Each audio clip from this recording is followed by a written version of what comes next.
Kita tuh kadang-kala kurang bersyukur. Kristen tuh enak loh. Ibadahnya cuma seminggu sekali. Saudara sepupu kita 5 kali. Kenapa kita kebaktian seminggu sekali? Tahu nggak kenapa? Karena bayarnya 10%. Itu berhubungan, saudara-saudara. Makanya saya tidak pernah tertarik perdebatan tentang perpuluhan. Orang kalau nggak mau bayar perpuluhan, nggak apa-apa. Semua hamba-hamba Tuhan yang bilang nggak usah bayar perpuluhan, nggak apa-apa. Bayar 2,5. Nggak usah 10%, 2,5. Tapi sembayangnya 5 kali sehari. Iya dong, enak aja. Udah cuma 2,5 mau seminggu sekali. Beda kelas. Dari mana masuk gereja langsung masuk. Kita orang Islam diajarin bersih sebelum sembahyang, cuci semuanya. Saya bilang lu 2,5. Gue 10%, bukan berarti gue jorok. Disucikan oleh darah Yesus. Nggak usah tepuk tangan, lu 10 apa 2,5? Yang enak aja, amin. Persembahan 2,5%. Iya.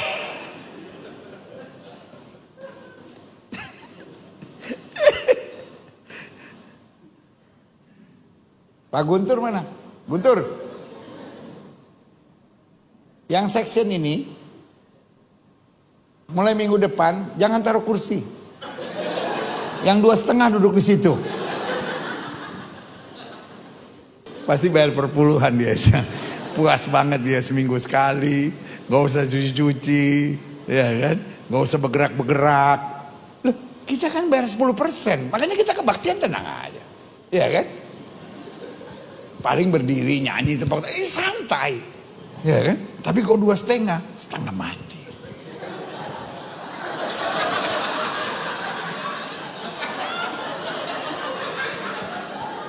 Yang paling berat terakhirnya mesti lipat kaki. Nggak semua orang bisa. Iya kan? Kaki mesti dilipat. Ayah. Tapi ya udahlah 2,5. Assalamualaikum warahmatullahi wabarakatuh. Berjumpa lagi dengan HMC News, ya, channel Portal Berita yang menyajikan informasi seputar dunia debat lintas agama secara tepat, cepat, akurat, dan terpercaya.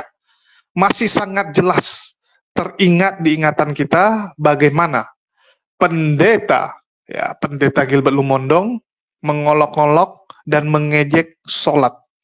Mengejek cara sholat umat muslim yang dia anggap ribet, dia anggap susah, serta mengolok-olok zakat yang kita berikan.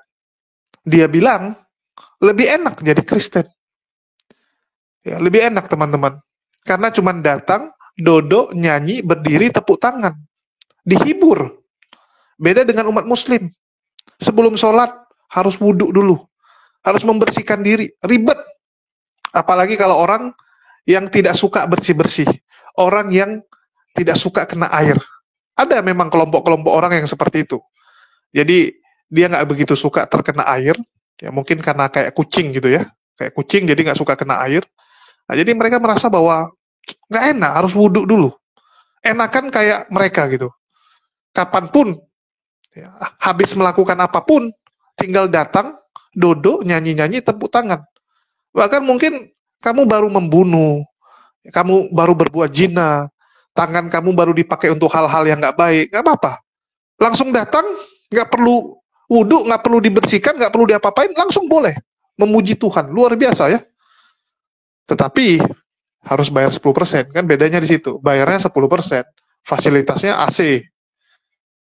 Itulah gambaran yang ingin disampaikan oleh pendeta Gilbert Lumondong saat mengolok-olok umat muslim, cara ibadah muslim di gerejanya, di depan jemaatnya. Dan itu semua jemaatnya juga tidak ada yang menegur pendeta Gilbert, malahan ketawa. Inilah yang saya bilang, bahwa mereka memframing, menjelekkan Islam secara terstruktur.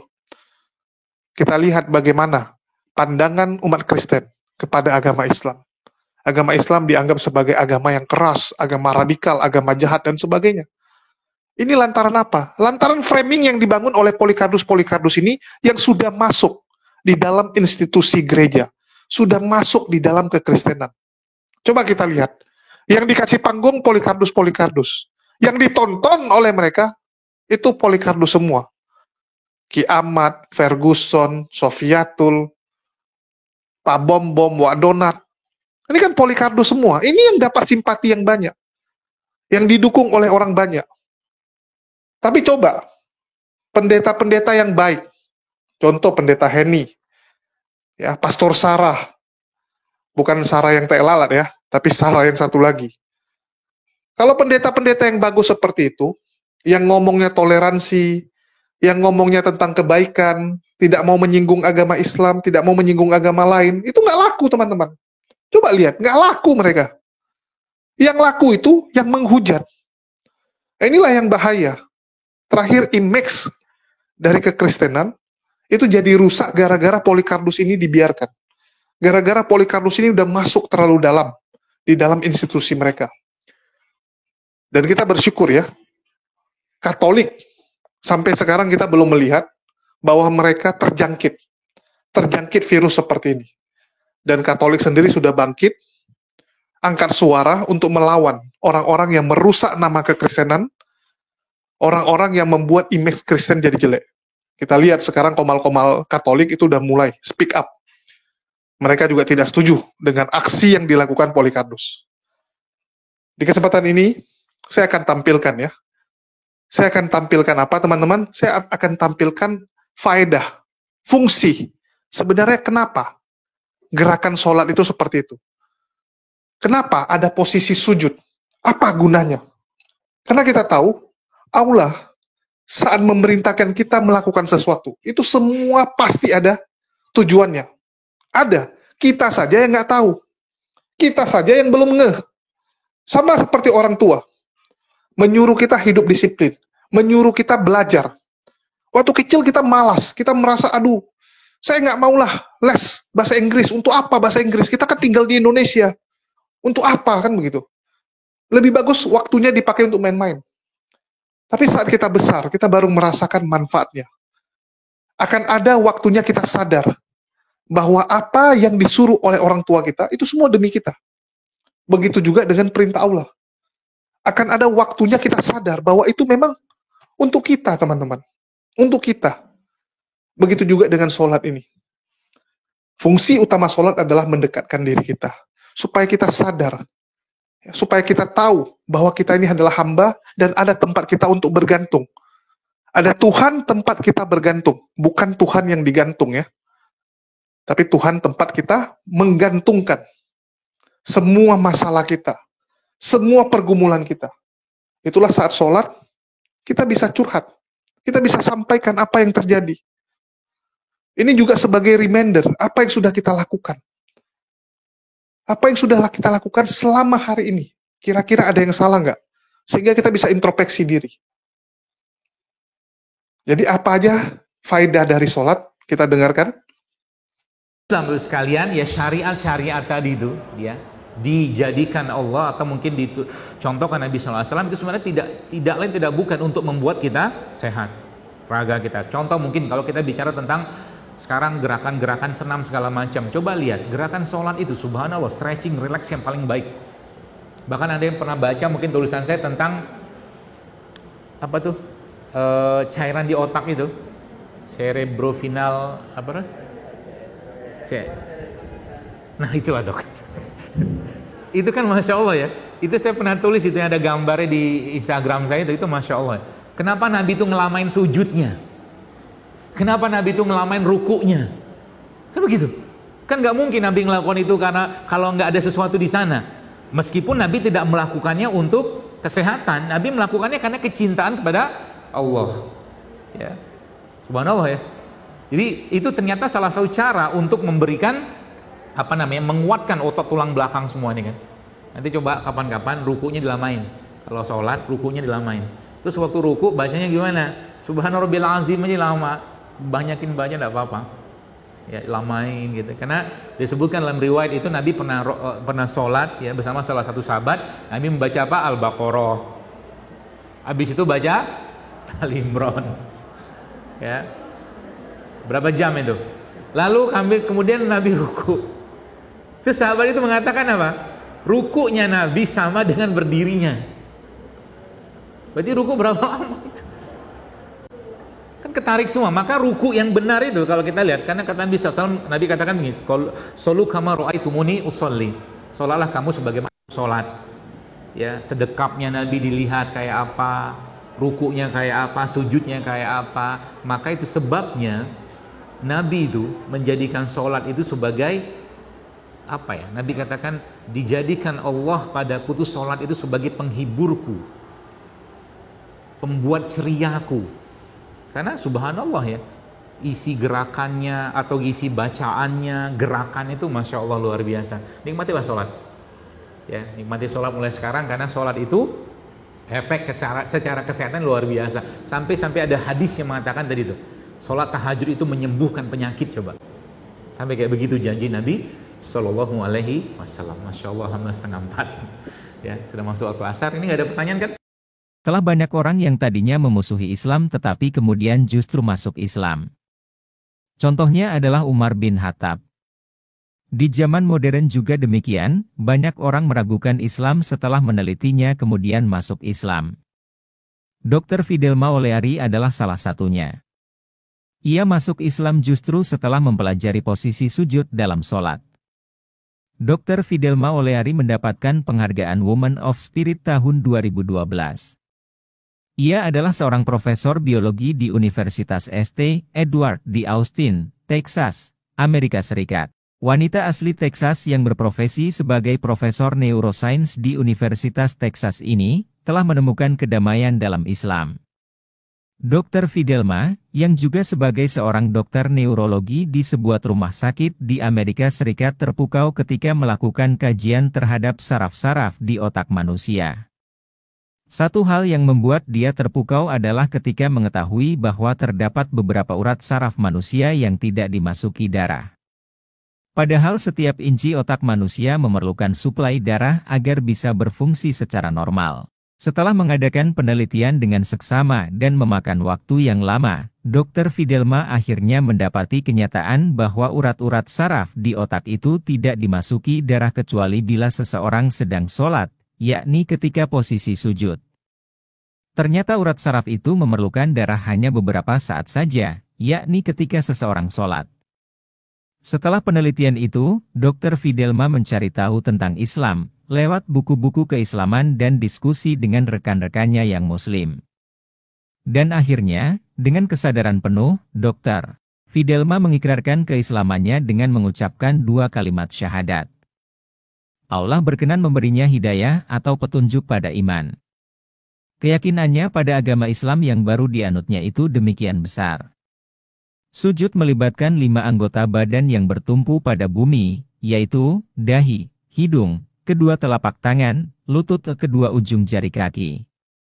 Sujud adalah konsep merendahkan diri, memuji Allah, meminta segala macam permintaan kepada Allah.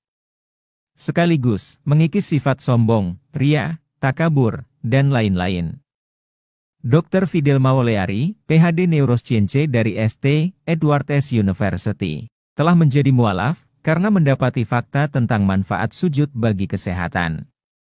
Dalam kajiannya ditemukan bahwa ada beberapa urat saraf di dalam otak manusia yang tidak dimasuki darah, dan urat ini baru bisa dimasuki darah ketika manusia bersujud. Tetapi urat saraf ini hanya memerlukan darah untuk beberapa saat tertentu saja. Yaitu, pada waktu-waktu sholat yang telah ditetapkan Islam, syubuh, zuhur, asyar, maghrib, isya. Jadi, siapa yang tidak sholat maka urat ini tidak menerima darah sehingga otaknya tidak berfungsi secara normal. Salah satu indikasinya adalah timbul macam-macam gejala sosial di masyarakat yang tidak bersholat saat ini. Karena letak otak di atas jantung, maka kata Profesor Hembing, jantung hanya mampu membekali 20% darah ke otak manusia, maka dibantu lagi dengan sujud yang lebih lama agar menambah kekuatan aliran darah ke otak. Hal ini sesuai dengan apa yang disampaikan Rasulullah, supaya kita sujud berlama-lama pada rakaat terakhir. Manfaat sujud berlama-lama ini untuk menolak pening, migrain, menyegarkan otak, menajamkan akal pikiran, PK, melegakan sistem pernafasan, membetulkan pundi peranakan yang jatuh, memperbaiki kedudukan bayi sungsang, dan lain-lain. Yang menakjubkan juga adalah jika kita perhatikan, bentuk saraf yang ada dalam otak kita berbentuk seperti orang yang bersujud. Pakar neurosains dari Indonesia Profesor Taruna Ikrar menjelaskan manfaat sujud dalam salat bagi kesehatan sistem saraf manusia. Sujud dalam solat, kalau ditinjau secara mendalam, memberikan manfaat fisiologis yang amat proporsional bagi anatomi tubuh manusia, khususnya fungsi otak, kata dekan School of Biomedical Sciences, National Health University, NHU, Amerika Serikat itu.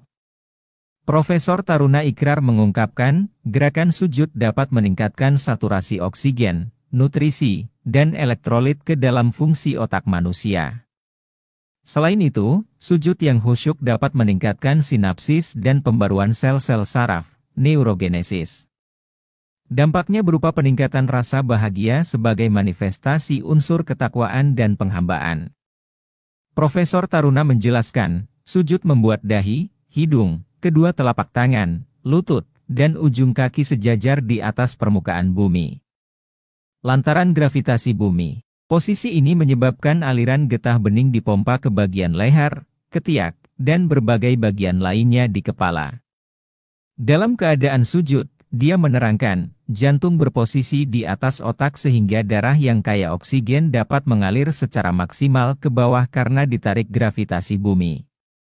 Dengan penambahan oksigen dalam jumlah tertentu, proses pembentukan dan sinapsis akan meningkat di antara miliaran sel-sel saraf.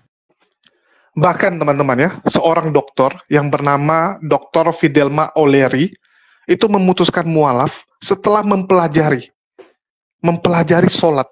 Dia terkejut bahwa Tuhan itu mengatur sedemikian rupa. Artinya ini benaran Tuhan. Karena nggak mungkin kalau bukan Tuhan, sampai yang beginian saja itu diurusin. Kalau Tuhan yang palsu, dia akan membebaskan manusia. Terserah kalian lah. Yang penting ngasih duit ke saya. Yang penting kalian seminggu sekali datang menyembah saya. Kalau nggak seminggu, sebulan sekali. Kasih persembahan. Kan begitu. Itu kalau Tuhan, ya nggak benar. Tapi kalau Tuhan yang sesungguhnya, Tuhan sejati, yang tahu manusia, dia akan kasih aturan, dia akan kasih batasan, dia akan kasih cobaan. Dia siapkan semua. Dan yakinlah, segala rancangannya adalah rancangan terbaik. Mungkin kita melihat bahwa sekarang kita susah. Mungkin kita melihat, waduh kok banyak kali masalah. Tapi itu semua demi kita, supaya kita naik kelas. Supaya kita tahu, supaya kita menikmati bahwa Allah itu maha luar biasa. Mensyukuri apa yang sudah Allah berikan. Kadang-kadang kita lupa bersyukur kalau kita belum kehilangan sesuatu. Ada orang seperti itu. Begitu kehilangan dia baru sadar, baru bersyukur. Alhamdulillah, masih ada rupanya yang tersisa daripada diambil semua, kan begitu. Tapi kalau dia tidak diambil, dia serakah. Saking serakahnya orang lain punya juga pengen dia rebut, pengen diambil harta orang lain. Tapi begitu dia jatuh, dia baru sadar bahwa ternyata ini semua titipan, teman-teman.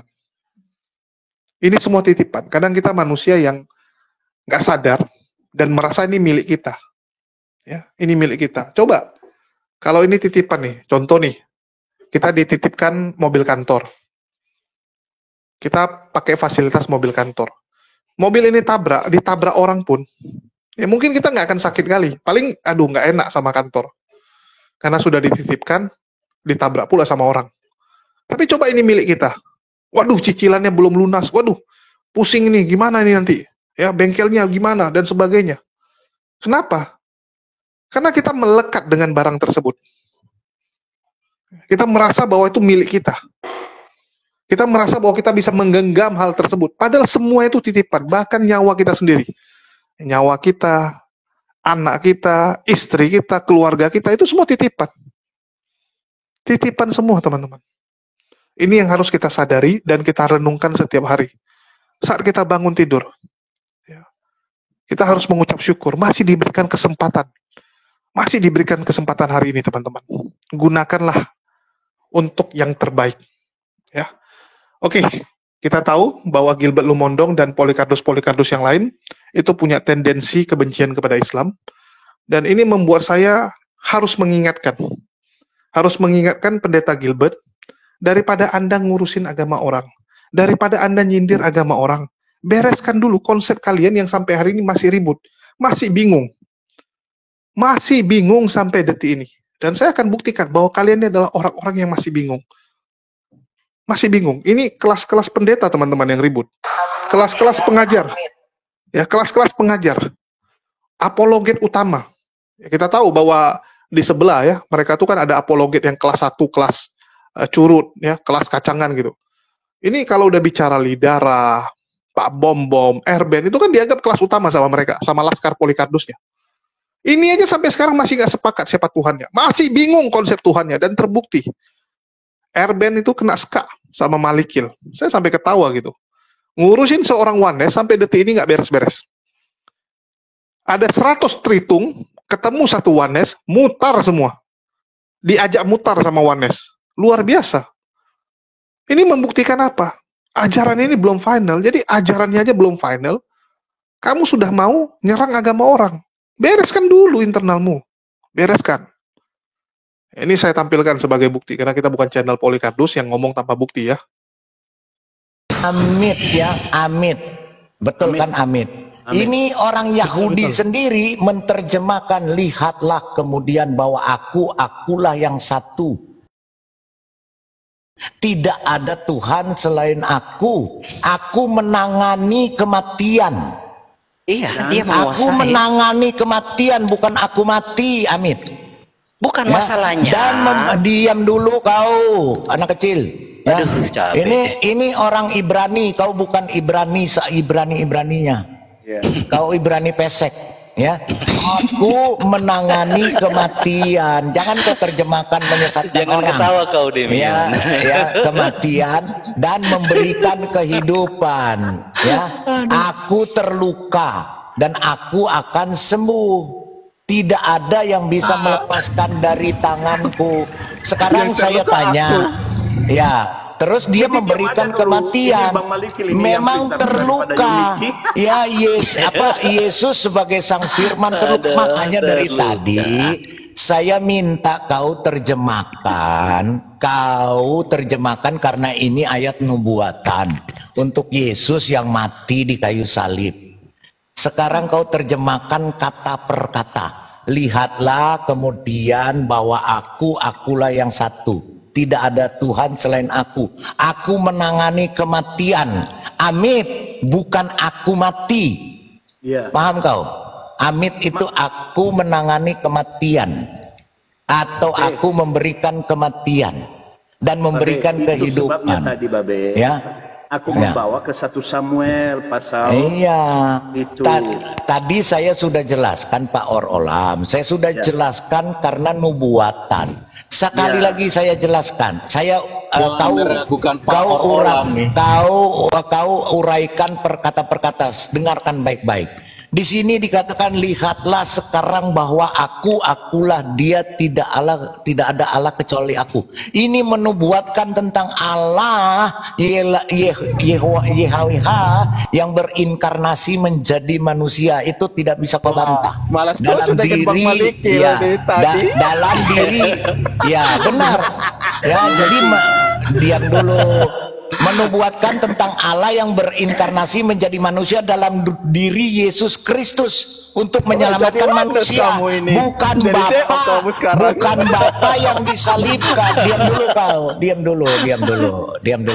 Jadi kau jelaskan ya dalam Yesus, di mana Yesus memperkenalkan dirinya sebagai anak Allah, bukan Allah. Poplak.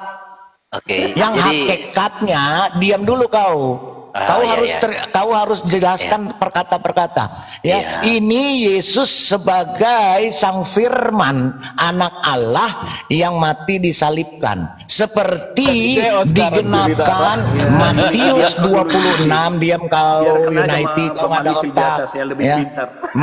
Kau lebih pintar dia Malikil menipunya daripada kau. Ya, Matius 26 ayat 63 sampai 66. Itu penggenapannya.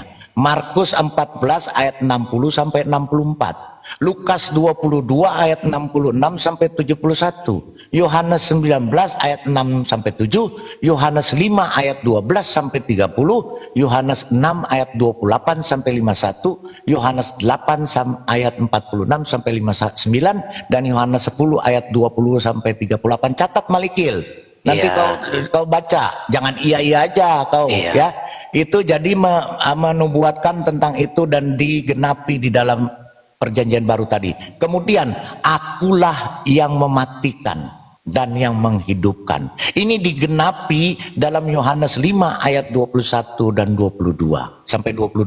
Yohanes 5 ayat 26, Yohanes 10 ayat 28, Yohanes 11 ayat 41 44. Kemudian kata aku telah meremukan, menubuatkan tentang Yesus yang meremukan kepala ular ketika wafat mati di kayu salib, bukan Bapa yang mati di kayu salib untuk menebus dosa manusia. Yesus meremukan dan mati di kayu salib untuk menebus dosa. Kalau kau bilang Bapa yang mati di kayu salib, artinya Bapa berdosa. Bapak kau, Allah kau, YHWH kau berdosa. Ya, nubuatan ini pertama-tama ditemukan dalam Proto Evangelion, Kejadian 3 ayat 15. Aduh, ini baca Pak. Diam dulu, kepanasan kau ya. Akulah yang menyembuhkan. Kata akulah Pak, yang ini menyembuhkan. Modal PowerPoint ini. Menggambar enggak PowerPoint ini dari literatur saya. Akulah yang menyembuhkan. Menggambarkan Yesus yang berkuasa menyembuhkan orang sakit, buta, bisu, tuli, lumpuh, bahkan membangkitkan orang mati. Terus kata seorang pun tidak ada yang dapat melepaskan dari tanganku. Menggambarkan Yesus sebagai hakim yang adil pada kedatangannya yang kedua. Ini dinubuatkan di dalam Yesaya 16 ayat 5. Kau jawab dulu, kau terjemahkan menurut penterjemahan kau kata per kata. Silakan. Di Ulangan 32 ayat 36. 39. Silakan. Boleh saya bicara dulu ke Malikil, Pak? Ya, silakan. Boleh saya bicara dulu ke Pak Malikil. Saya mau bicara dulu tentang grammar itu tadi, Pak Malikil. Malikil, itu penjelasanmu sudah ada yang keliru, Malikil. Di dalam nipil itu, sebentar ya. Sudah benar penjelasan, tapi ada yang keliru. Di dalam nipil itu kan dari amit itu berasal dari mafet ya, bukan mot sebenarnya. Mafet ya, mafet itu artinya mati. Itu kata keterangan. Ya, mafet itu mati terus karena dia menjadi imperfect jadi dia jadi mit. Nah, karena dia imperfect tunggal singular maka jadi kata emit gitu. Jadi kalau nggak paham dia nggak paham itu tidak menjadi kausatif aktif, itu malah jadi memberikan keterangan pasif.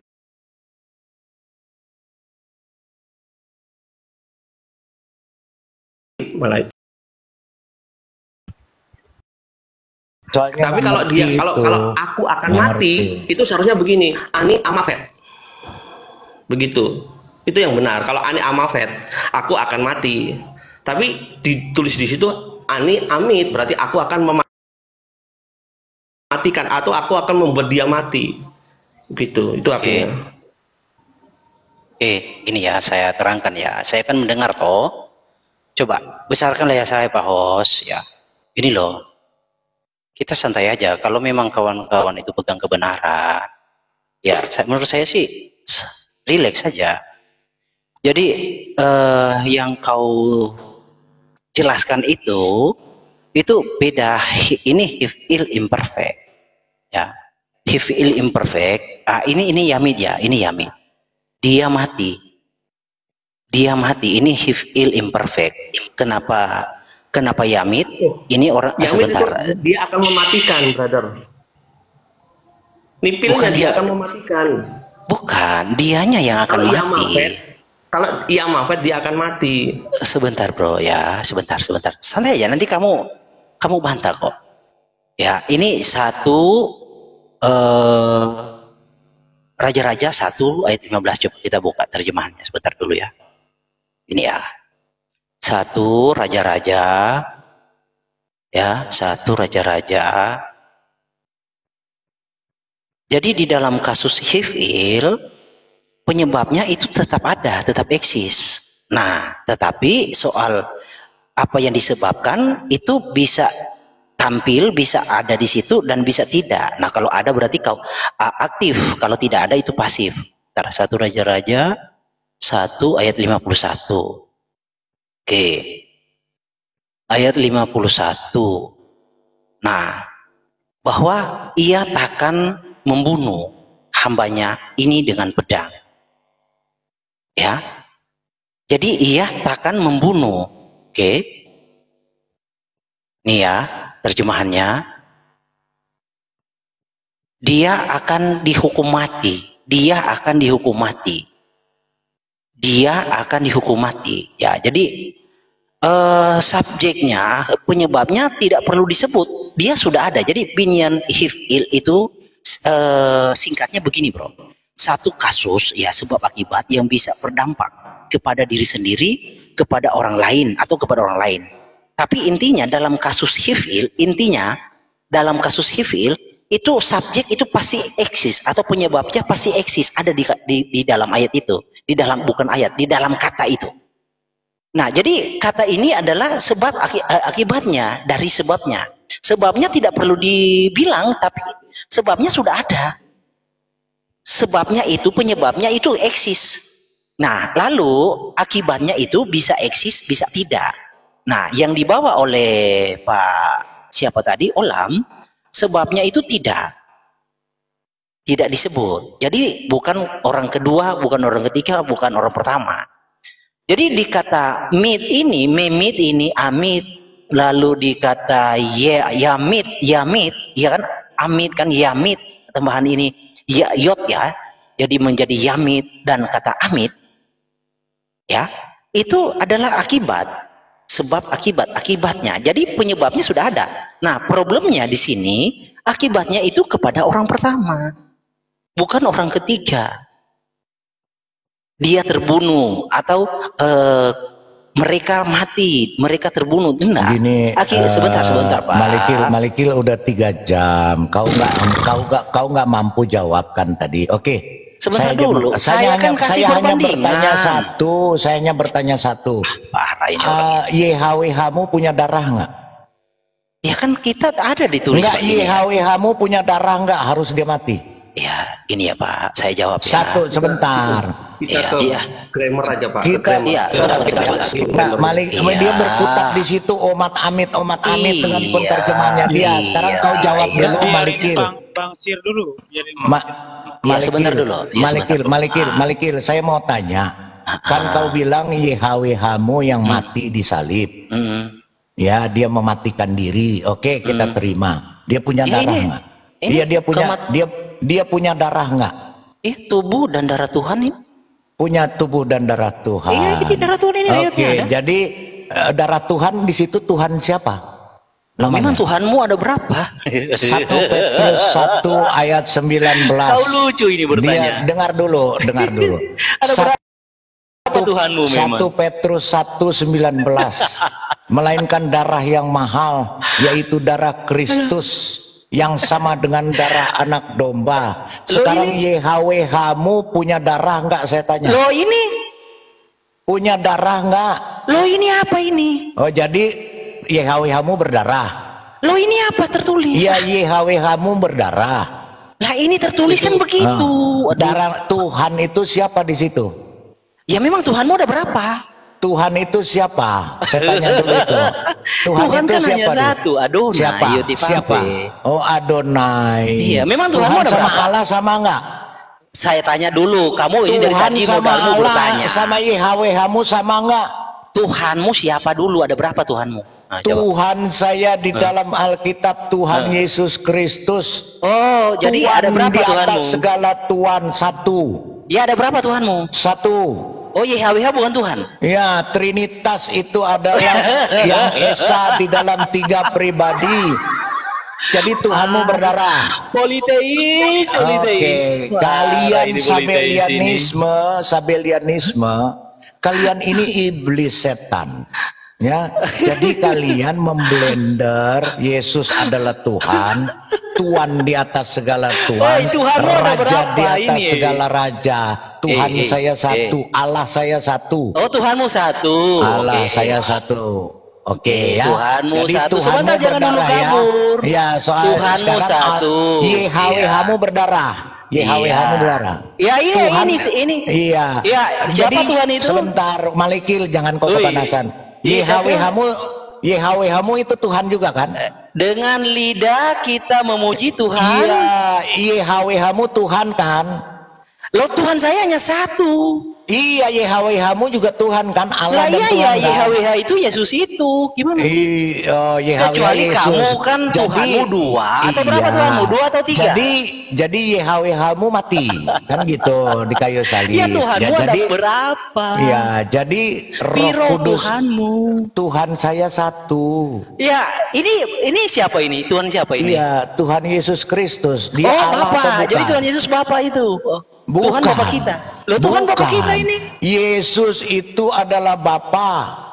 Dengan lidah kita memuji Tuhan di dalam hakikatnya sebagai Sang Firman.